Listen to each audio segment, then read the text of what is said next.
Welcome back to channel. ఎల్నిలో రైతులకి కష్టాలు తీసుకొనొచ్చింది. ఇప్పటి వరకు సరిగ్గా వర్షం పడక, పంటలు పండుతాయో లేవో అని తెలవక, వరి నాట్లు ఇప్పుడు గడిచిన 4, 5 రోజుల నుంచి వర్షం ఎక్కువ పడడంతో వరి నాట్లనేవి ఈ 2 రోజుల నుంచి స్టార్ట్ అయినాయి. సో, ఇట్లా ఎల్నిలో కష్టాల గురించే మాట్లాడినాం. కానీ ఎల్నిలో ప్రభుత్వం ఒక మీటింగ్ కండక్ట్ చేసింది. రైతులకు ఒక గుడ్ న్యూస్ కూడా తీసుకొనొచ్చింది. సో, ఎల్నినో కరువుతో పాటు రైతుల కష్టాలు తీర్చబోతుంది. అది ఎట్లా అంటే సబ్సిడీతో. ఎస్సీ, ఎస్టీ రైతులకు సంబంధించి వాళ్ళైతే వాళ్ళకి దాదాపు 80% సబ్సిడీ. అండ్ బీసీ సన్నకారు రైతులైతే వాళ్ళకి 70% సబ్సిడీ ప్రభుత్వం ప్రకటించింది. సో మరి అది ఏ పంటలేస్తే ఎలా ఈ సబ్సిడీ వస్తది అనే మాటల్ని ఇవాళ మనం ఈ వీడియోలో తెలుసుకుందాం. సో సెక్రటేరియట్‌లో వ్యవసాయ శాఖ మంత్రి అండ్ దాంతో పాటు వాతావరణ శాఖ నిపుణులతో అండ్ ఎల్‌నినోకి సంబంధించి ఒక కమిటీ ప్రభుత్వం ఏసింది. సో ఎల్‌నినో కమిటీ ఏం చేసిందంటే తెలంగాణలో ఉండే అన్ని జిల్లాలో ఒక రౌండ్ ఏసి వచ్చింది. సో అక్కడ రైతుల కష్టాలేంది, సుఖాలేంది అండ్ ఎక్కడ వరి ఏస్తున్నారు, ఎక్కడేస్తలేరు, ఎంత వరకు ప్రభుత్వం చెప్పే సూచనలు రైతులు పాటిస్తున్నారు, ఇప్పటివరకు పంట ఏసిన వాళ్ళు ఎంతమంది, పంట ఏసిన తర్వాత చినుకు ఒక్కటి కూడా రాక బకెట్లతోటి తడిపి, ట్యాంకర్లతోటి తడిపి వాళ్ళు పడుతున్న కష్టాలేంది, ఇట్లా ఒక పెద్ద రిపోర్ట్‌ని తయారు చేసింది ఎల్‌నినో కమిటీ. సో, ఆ కమిటీ రిపోర్ట్‌ని ఈ మీటింగ్‌లో పెట్టిర్రు. సో, ఆ మీటింగ్‌లో పెట్టిన తర్వాత అధికారులు ఈ నిర్ణయం తీసుకున్నారు. అయితే ఈ సబ్సిడీ ఎప్పుడు ఎవరికిస్తారు అనంటే, వరి సాగు వెయ్యని రైతుకు మాత్రమే ఈ సబ్సిడీ అందుతది. అండ్ ప్రత్యేకంగా ప్రాజెక్ట్ కింద ఎవరైతే వ్యవసాయం చేస్తున్నారో ఆ రైతుల పైన వరి వెయ్యొద్దు అనే నిషేధం చాలా సీరియస్‌గా కూడా ప్రభుత్వం అమలు చేస్తుంది. వరి గనక వేస్తే రైతు బంధు రాదు, రైతు భరోసా రాదు, రైతుకు సంబంధించి ఏ సబ్సిడీ రాదు. ఇక ఒక్క మాటలో చెప్పాలంటే సర్కారోళ్ళు ఏం సాయం మీకు అందించరు. అదే ముచ్చట. సో అది కాకుండా మరి ఏమెయ్యాలి అనంటే రైతులకి అండ్ వ్యవసాయ శాఖ అధికారులకు ప్రభుత్వం ఒక టార్గెట్ పెట్టింది. సో రైతుల మూడ్ మార్చండి, వాళ్ళకి అవగాహన పెంచండి. ఈసారి తెలంగాణలో దాదాపుగా 1,00,000 ఎకరాలకు దగ్గరగా మీరు నూనె గింజలు వేయించి ఆ పంట పైన ప్రభుత్వం సబ్సిడీలు ఏమేమి ఇస్తుందనేది రైతులకి చెప్పండి. అండ్ రైతుల నుంచి పంట మార్పిడి చెయ్యండి అని.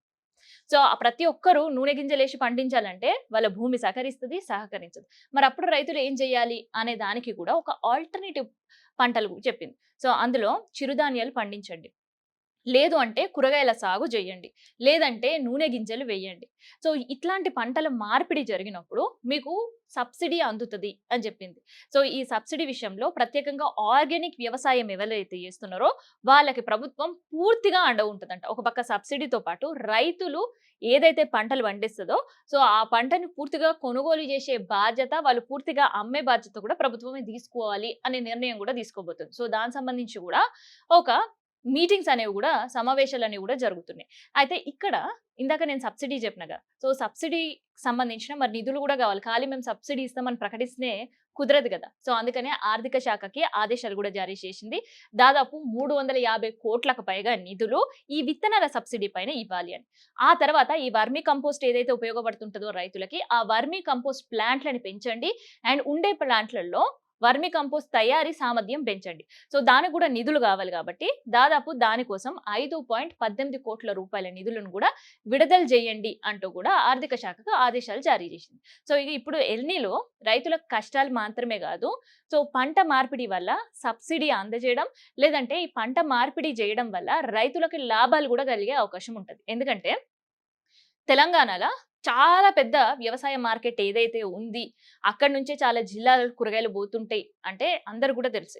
గుడిమల్ కపూర్ కూరగాయల మార్కెట్. సో ఇక్కడ కూరగాయల మార్కెట్ పేరుకు మాత్రమే తెలంగాణలో ఉంది. కానీ కూరగాయలు మాత్రం తెలంగాణ నుంచి వచ్చే సంఖ్య చాలా తక్కువ. ఒక 100% తీసుకుంటే కేవలం 30% మాత్రం కూరగాయలు, ఆకుకూరలు ఇవి తెలంగాణ నుంచి వస్తున్నాయి.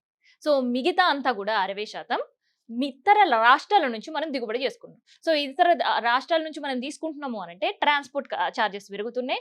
సో అందులో పాడలేని ఆ వేస్టేజ్ అంతా కూడా మళ్ళీ అక్కడ వ్యాపారి పైన భారం పడుతుంది.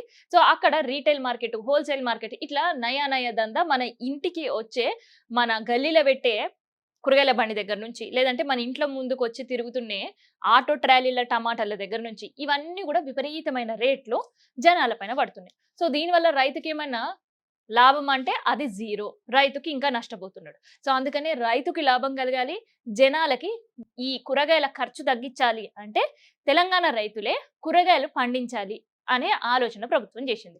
సో, అందుకని డ్రిప్ ఇరిగేషన్ పైన ఎవరైనా కాన్సంట్రేట్ చేసే వాళ్ళకి కూడా, లేదంటే డ్రిప్ ఇరిగేషన్ కొత్తగా ప్రారంభించాలనుకునే వాళ్ళకి కూడా వ్యవసాయ శాఖ సబ్సిడీ కూడా ఇవ్వబోతుంది. సో, ఒక పక్క విత్తనాల పైన, ఒక పైన వర్మి కంపోస్ట్ పైన, ఇంకోవైపు ఏమో ఈ డ్రిప్ ఇరిగేషన్ పైన. ఇక సబ్సిడీ అంటే సబ్సిడీలే. అన్నిటికి సబ్సిడీలియ్యాలి అని ప్రభుత్వం నిర్ణయించిందనమాట.